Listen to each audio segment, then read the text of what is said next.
Hello and welcome to this recording on skepticism. So let's begin. Um, I have here a picture from the movie Inside Out and a phrase coming from Descartes' meditation, or at least a discussion of Cartesian skepticism. If you recall, Descartes' project is to raise everything to the ground and build new foundations. These are all ways of expressing things that refer to a building, an edifice, a structure. I will talk more about how Descartes is a foundationalist later.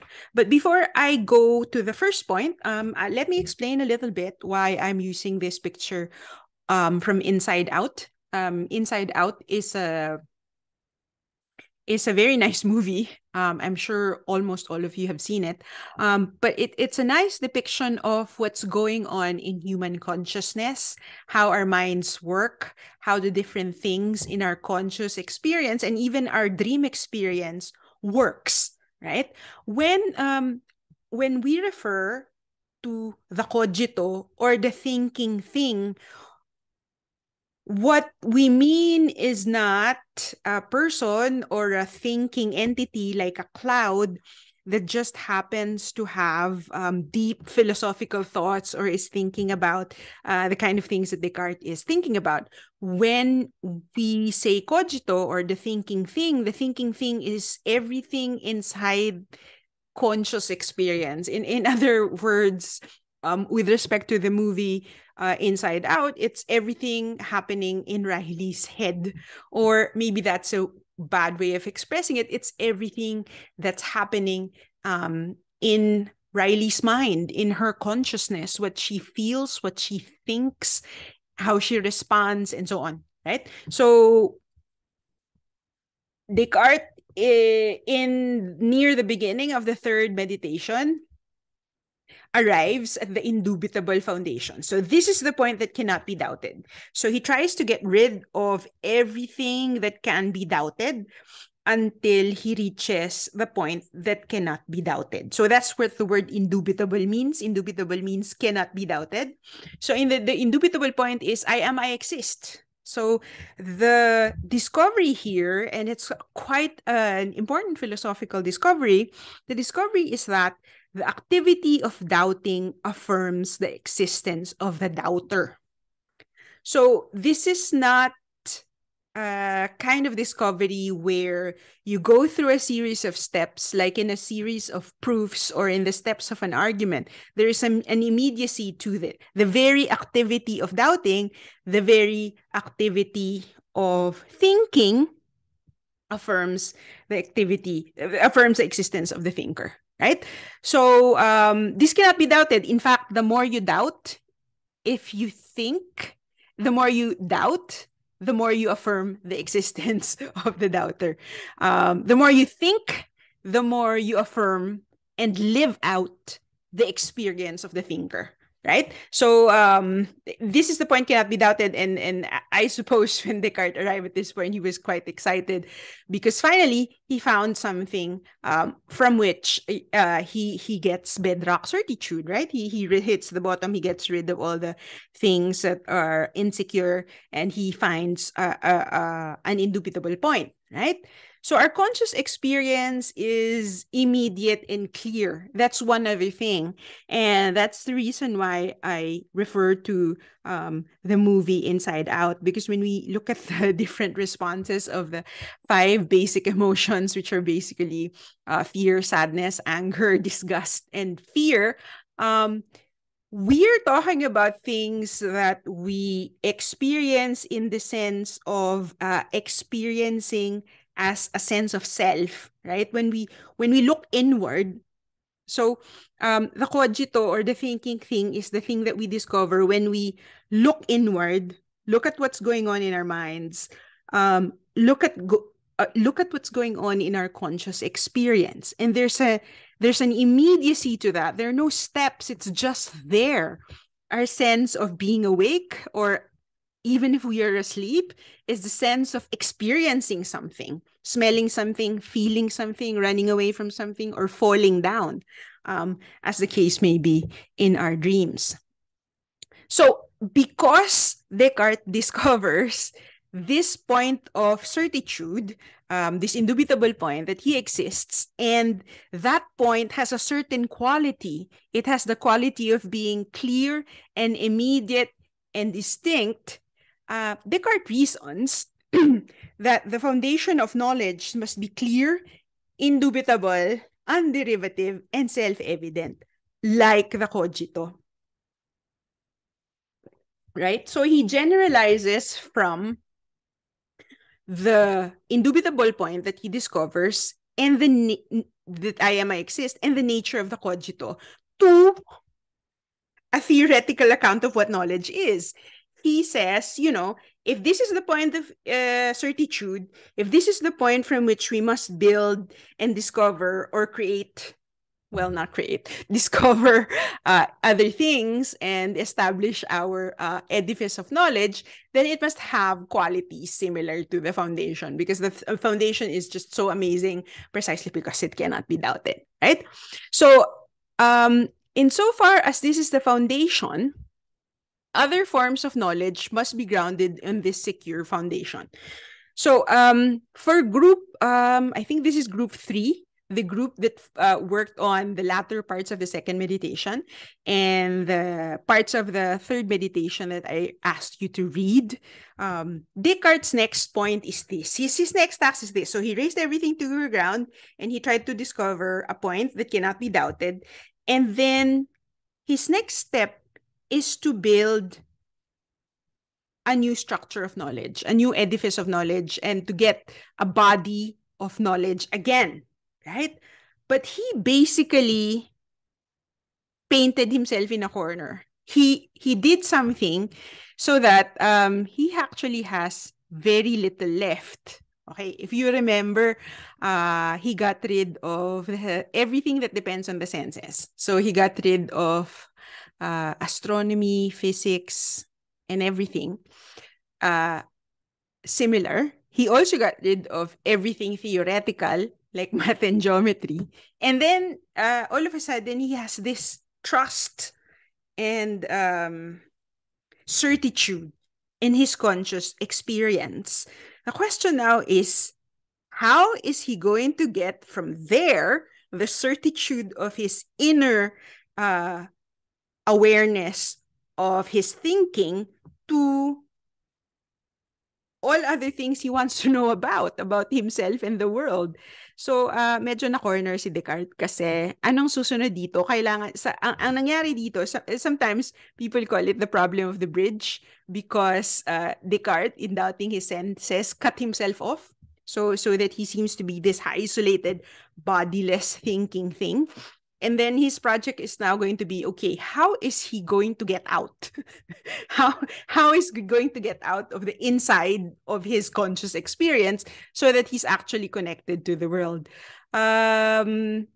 Largely, this is a manufactured problem because he's the one who cut off the connection between his conscious experience and mind-independent reality. Okay, so ganun yung nangyari.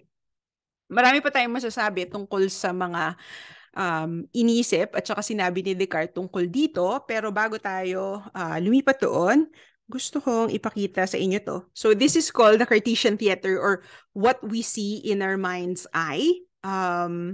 So what we see here is conceptual, or more properly speaking, a theoretical account of knowledge, according to which knowledge is about the human mind grasping reality.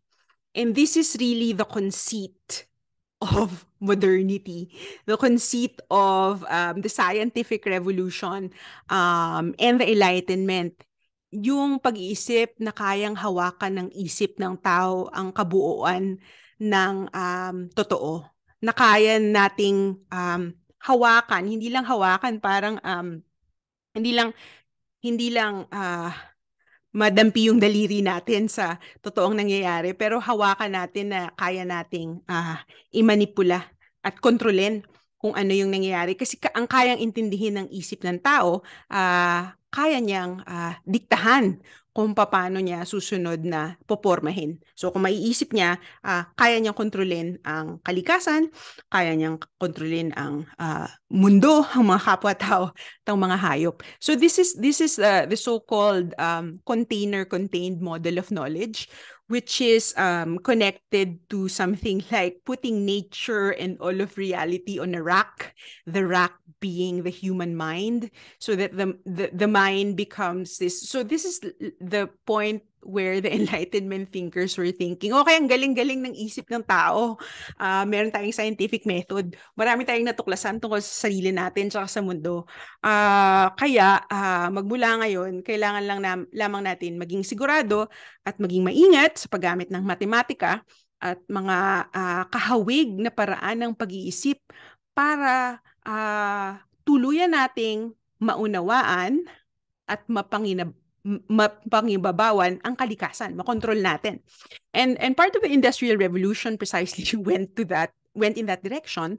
The scientific revolution fueled the Industrial Revolution, so that there's now an attempt to control the world through machines and to treat the universe even as machine-like clockwork that humanity can have mastery over. So ito yung mga historical concomitants itong Cartesian theater or the container-contained model of knowledge. Now, moving on, I'm asking you to read the most challenging parts of Williams's text this week. So let's move into Cartesian presuppositions or Cartesian assumptions. What are the things that Descartes assumes to be true and does not challenge or does not even defend? One of the main things that we do in philosophical analysis is to expose and challenge certain things that people assume without thinking, so that we can clear away confusion. So that's actually one of the projects that we're engaged in as we engage with Descartes' text and philosophical discussions of skepticism. So the first Cartesian presupposition is that the foundation of knowledge must be clear, indubitable, underivative, and self-evident, like the cogito. Ito yung nabanggit ko kanina. Iuugnay ko doon sa isang tanong na sinagot ng Group 2. Yung Group 2 na nagtalakay ng mga bahagi ng ikalawang meditasyones ni Descartes. Itungkol doon sa pagkit o yung ball of wax. So the thing is, Descartes is a rationalist. And a rationalist thinks that the primary source of knowledge is reason. And Descartes tries to demonstrate that using like the ball of wax quote-unquote experiment. Right? So he looks at the ball of wax, tinignan niya yung pagkit, tapos inisip niya, okay, tignan ko to. Pwede kong hawakan, pwede kong amuyin, pwede kong ipukpok sa lamesa, tapos sasabihin ko sa isip ko, pagkit ito. This is a ball of wax. Paano ko nasabi na pagkit ito? Dahil ba nahawakan ko, naamoy ko, naipukpok ko sa lamesa? Dahil ba sa mga bagay na nararanasan ko dahil sa aking panglasa, parang dinilaan pa yata ni Descartes yung pagkit. Panglasa, pangamoy, and sense of touch, at yung nakikita ng mata, syempre. O meron akong nahuli o nahawakan sa pamamagitan ng aking isip. So the mind is a grasping tool, grasping reality, and that really is the conceit of the rationalist. So Descartes puts the ball of wax close to flame. The ball of wax naturally melts. So everything that he saw, smelled, touched, disappeared. Everything changed. And he asks himself, what is it? Is it still wax? It's no longer a ball, obviously, kasi nga nag-melt. Right? But is it still wax? Yes, it is. Yes, it is. And from that, he says, it can have many different physical changes, but my mind can grasp that it is still wax. Ergo, therefore, my mind grasps the form or the formulation of what a ball of wax is or what wax is, and not just the physical data. So he is actually in the second meditation, even before he talks about the cogito and the concept of God, in the third meditation, he already puts forward this rationalist model of thinking, of prioritization, that reason is a more secure and primary source of knowledge compared to sense data. So that later in the later meditations, later parts of meditation 3, meditation 4, meditation 5, and meditation 6, Descartes admits the input from the senses, but only because it is organized by reason, right? So that still makes him a rationalist, even if he accepts input from the senses. Right? Ngayon, ang problema talaga ni Descartes, nakulong siya eh. Nakulong siya dun sa kanyang cogito, sa kanyang pag-iisip. Hindi siya makalabas kasi nga sabi niya, ayon sa kanya, wala siyang katawan o hindi niya makapagkatiwalaan na may katawan siya. Hindi niya mapagkatiwalaan na meron siyang koneksyon sa mundo, sa labas ng isip niya. Kaya parang nakulong talaga siya dun sa pag-iisip na talagang siguradong-sigurado siya. Nandito ako dahil ako ay nag-iisip. Okay, may nag-iisip kaya nandito ako, parang ganun yung yung tema, no? So so Descartes needs to get out of his thinking, or he needs to get out of this idea that he is a thinking thing and there's nothing else. Right? So ano yung solution ni Descartes? Ang solution ni Descartes na hindi na natin binasa sa bandang huli ng meditations niya, at ang solution niya na hindi ikinatutuwa ng napakaraming nagbasa ng kanyang isinulat, Descartes' solution is to bring in God. So in the third meditation, what Descartes actually does is he brings in God as a kind of Deus ex machina. Deus ex machina is with reference to Greek theater, where there are narratives and there are stories and there's so many bad things that are going on, and the hero gets trapped and the plot gets twisted, and they basically need solution. So the solution is to bring in some or all of the Greek gods. So meron silang makina, biglang lalapag yung mga Diyos doon sa tanghalan, kaya mawawala na lahat. Parang magic, mawawala yung mga problema. So ganun din yung ginawa ni Descartes. He used the concept of God, and he used some discussion of the proof of the existence of God. And basically, he did that because God became his bridge to the external world. Pero kasi hindi naman niya talaga kailangan ng bridge kung hindi niya ginawang ikulong yung sarili niya sa loob ng kanyang isip. So yun yung naging problema kay Descartes, at yun ang dahilan kung bakit maraming tao hindi ikinatutuwa yung solusyon niya doon sa problemang nilikha niya. Nilikha niya yung problem of the bridge. Right? So I'm not going to go over Descartes' proof of the existence of God, not least because some of you are taking or will take philosophy of religion. And also that the proof of the existence of God that can be found in Descartes is not original. Most of it comes from Anselm. Kay San Anselmo galing yung mga proof of the existence of God ni Descartes doon sa third meditation. Anyway, that's not our topic. We are just going back to this point where we say Descartes takes God to be analogous to the cogito, clear and distinct, immediately accessible, and he focuses on the concept of God as perfection. Kasi separate question naman kung totoong may Diyos, kahit na yung mga atheist na hindi naniniwala sa Diyos, pwede nilang pag-usapan yung konsepto ng Diyos. Kung atheist ka, sinasabi mong walang nilalang na katulad nung konsepto na yon. Yung konsepto na yon katang isip lang. Kasi yung konsepto ng Diyos, so the concept of God is a concept of perfection, something or someone omniscient, perfect, all-powerful, all-knowing, and in the famous phrase of Saint Anselm, that than which nothing greater can be conceived. And then this becomes Descartes' bridge to the external world. Now, we're going to move into the theoretical responses to skepticism because at this point, I hope it's beginning to be very clear to all of you that Descartes is a foundationalist. Right? So yung mga pagtalakay niya na parang mga sinasabi niya na parang bubuwagin natin ang lahat. We will raise everything to the ground. Parang demolition job. Parang may lumang building dyan na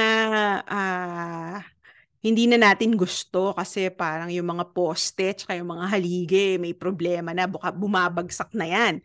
Kaya ang gagawin natin, i-demolish na lang natin. Tanggalin natin lahat, tapos magsisimula tayo ulit. At ibig sabihin nun, magtatayo tayo ng bagong istruktura. Kung ano man yun, kung pyramid man yun, o tulay man yun, o building man yun. So, the central image for foundationalism, the central image or metaphor for epistemological foundationalism is an architectural edifice. Foundation, ibig sabihin, halige. Ano ba yung halige ng ating kaalaman? So, what is the foundation of knowledge? So, the question for foundationalists is, what is considered bedrock? Where does our knowledge, where does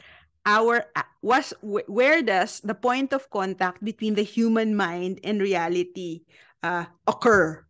So saan tayo kumukonekta sa nangyayari sa labas ng isip natin? Ang sagot ni Descartes, yung konsepto ng Diyos yung ginagamit niya doon. So, si Descartes medyo kakaiba siya na foundationalist. Wala nang sino pa man sa kasaysayan ng filosofiya ang naging katulad ni Descartes. Pagka may nabalitaan kayong foundationalist ngayon at mga pilosopo na tinatawag yung mga sarili nila na foundationalist, hindi sila nag-iisip kagaya ni Descartes. They did not begin from the cogito. But forms of foundationalism are differentiated based on what the philosopher takes to be self-evident or what counts as a self-justifying belief.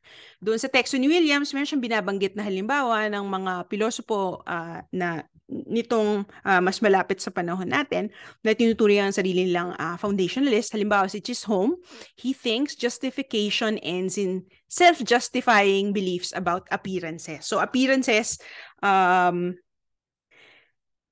that's close to sense experience, what appears to us through our senses, and more than our senses, the things that we use in conjunction with our senses. So Plantinga, another foundationalist, says justification ends in self-justifying beliefs, which can be deliverances of our faculties, meaning our senses, our capacity to reason. So pati yung rational skills kasama doon, hindi lang yung 5 senses. So self-justifying beliefs can be deliverances of our faculties or something we learned from an environment of trust. So yung mga natutunan natin tungkol sa mundo dito sa na itinuro sa atin ng mga pinagkakatiwalaan nating magulang at mga guro nung bata pa tayo. So yun yung totoo tungkol sa nangyayari sa mundo. So these are all very interesting ideas that philosophers defend and develop to build a more complex foundationalist theory. Pero itong foundationalism ay may mga problema. Okay? So here is a summary of, or it's not a summary, it's a quote from the Williams text where he talks about the difficulty with foundationalism. So I'll read it. He says, nevertheless, although foundationalism, so this is a typo, although foundationalism is not obviously hopeless, it is difficult to develop foundational ideas in a fully convincing way. In particular, it is difficult to explain just how basic beliefs deserve their privileged status. Not even elementary mathematical judgments seem to be credible all by themselves. To grasp them at all, it seems we need some understanding of a whole system of arithmetic. As for our immediate experience, it cannot be the sensations themselves that constitute the foundations of knowledge. Lacking propositional content, sensations cannot stand in logical relations to beliefs, and so can neither support nor falsify beliefs. But if we identify the foundations of knowledge with some type of judgment, we seem forced to acknowledge that where there is description, there is the possibility of misdescription. Okay, ipapaliwanag ko unti-unti. May tinatawag si Williams na foundationless dilemma. Simulan natin doon, ano? So, yung foundationless dilemma, ganito. So, kung foundationless ka, kailangan kang pumili. Alin yung basic beliefs? Alin yung foundation para sa'yo? At bakit iyon? Pagka pumili ka kung ano yung foundation para sa iyo bilang foundation list, pwede kang pumili ng foundation o haligi na makitid o kaya malapad. Pagka makitid yung pag makitid yung haligi, mas madaling gawin. If the foundation is narrow, it's easier to prove that it's basic, that it's self-evident. Right? Kasi mas maliit yung mas maliit siya. Right? But so mas madaling patunayan na basic or self-evident iyon kasi mas limitado. Okay. Kaya lang, madadaliit ka ngang patunayan na self-evident o basic iyon, pero ang magiging problema mo sa kasunod, dahil makitid o manipis o maliit yung haligi na ginawa mo, ang tanong dyan, paano nun susuportahan yung napakalaking istruktura ng kaalaman ng tao na kasama yung agham, kasama yung agham panlipunan, kasama yung iba't ibang nalalaman natin. Parang napakanipis at napakaliit nun. This is what happened to Descartes. The cogito as a foundation is too narrow, it's too thin, it cannot support the structure, right? So that's why Descartes got into trouble. Now, the other option, kung kumuha ka naman ng pundasyon o haligi na malapad, mas mahirap patunayan na self-evident or justifying yun. So, pero pagka nagawa mo yun, mas madaling ipakita na kayang-kayang suportahan nun yung istruktura ng kaalaman ng tao. So, yun ang nangyayari dyan.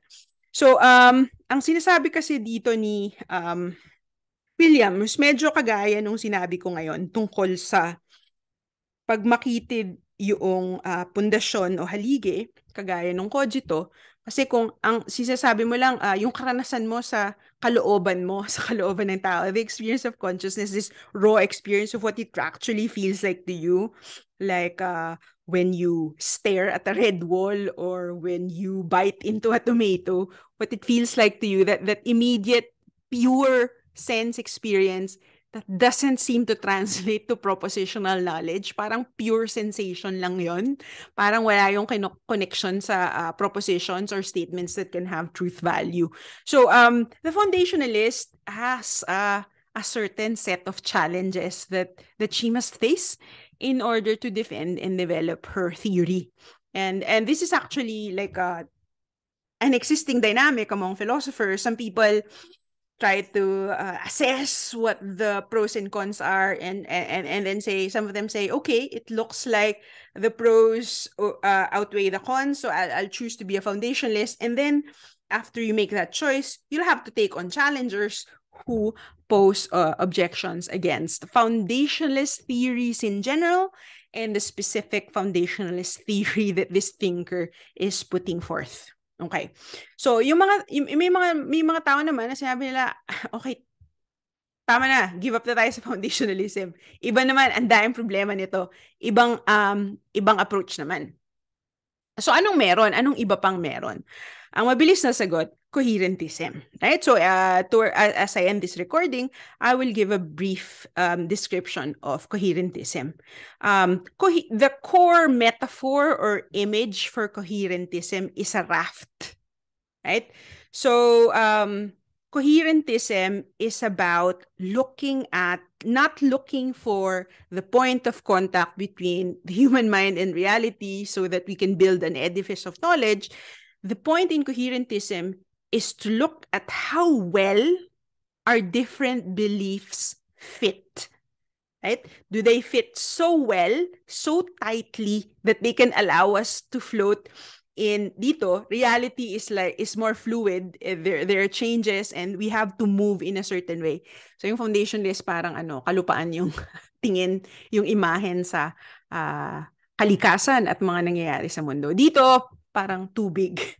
So parang ganun yung metaphor, So this is a nice definition of coherentism from Ernest Sosa. He says, by coherentism, we shall mean any view according to which the ultimate sources of justification for any belief lie in relations among that belief and other beliefs of the subject, explanatory relations perhaps, or relations of probability and logic. Okay. Before ending this recording, I just want to say that coherentists allege that foundationalists are too atomistic. They try to consider beliefs in isolation and then identify a set of beliefs that they're going to be considered basic or foundational. But coherentists say our understanding of the world, our ability to know, doesn't exactly work like that. We shouldn't proceed atomistically because when we verify or test the truth of certain things, we do so holistically as a whole. We